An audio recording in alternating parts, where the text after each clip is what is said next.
All right. So what are you taking away from this exercise? You got together as a team, you built a structure. What are you taking away from this as an exercise in design? What are you taking away? Anyone?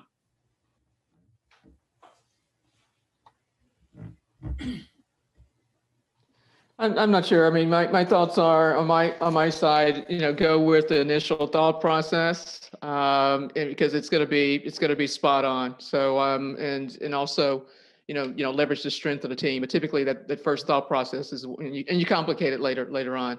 That's typically what kids would do. So Trust your instincts. Yeah, good. What else? What else are you taking away?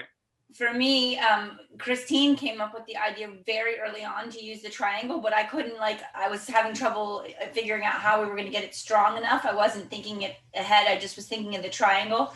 And I had a lot of self-doubt that came up. Like, I apologized profusely a couple times for me being their captain because I was not a good builder, and the engineers that were on the thing were going to be so much better than us.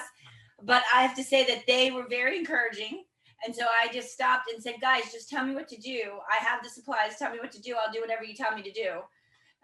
So together we figured it out. I mean, it was only 15 inches and it was so totally probably not the right thing, but I thank my team because they were very guiding in the process.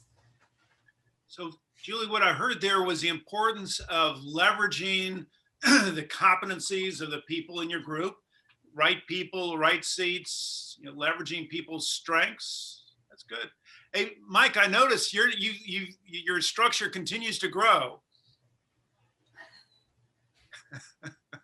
So all I did was finally put together what the team had tried to direct me to do, but I had problems with the spaghetti breaking on me as I applied the tape to provide the support. But once I finally redid it the way they told me to do it, then we were up to 14 inches. Wow. On our structure.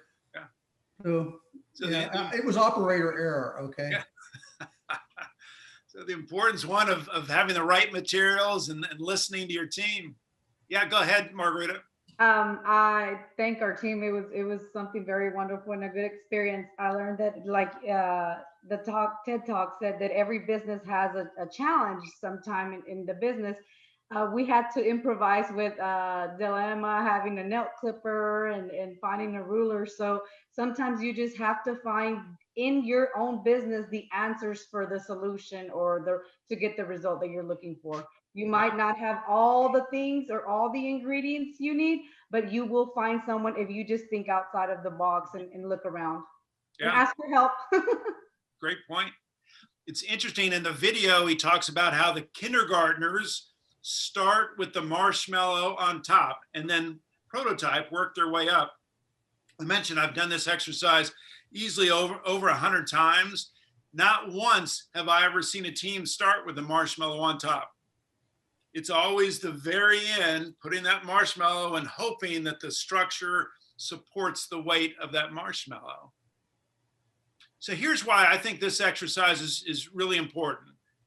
Each of you are doing your own version of the Marshmallow Challenge every single day within your own company, right? How often, think about it, how often on any given day, 2 people, 3 people, 4 people get together to try to work on a problem, try to make a decision, try to build something, design something. You're doing your own version of the Marshmallow Challenge every single day. And my question to each of you is, how's that going? How is that design work going? And what could you be doing better? How could you do this design work better? And that's this exercise, just a simple way of kind of looking at design and through someone else's eyes. All right. So, and if you're ever getting your team together and looking for a kind of a fun exercise, fun activity, this might be something you want to try. I've done it with lots of different groups, and it usually kind of livens up what can sometimes be a dull meeting. All right, I want to wrap up. Can I ask a question? Yeah, please. Normally, when you're doing it and you're together at a table, right? everybody's hands are in it and helping, right? Yeah. Like, because it was hard to like be ripping tape and trying to tape stuff together all with one hand. So normally we would have, the four of us would have been building it together, right? Yeah, and Julia, it's an interesting question because this is now the second time that I've done this virtually. Every other time has been in person, and I was really nervous the first time we did it last fall because I had no idea how this exercise was going to work virtually, and yet we ended up pretty much like today. We ended up with standing structures, and they might not have been the tallest, but they were good, solid structures, and the same thing happened today.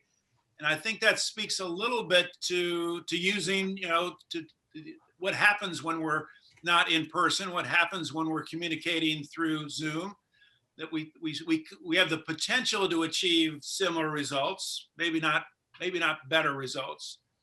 Because it is different. It is different when you're virtual versus being together.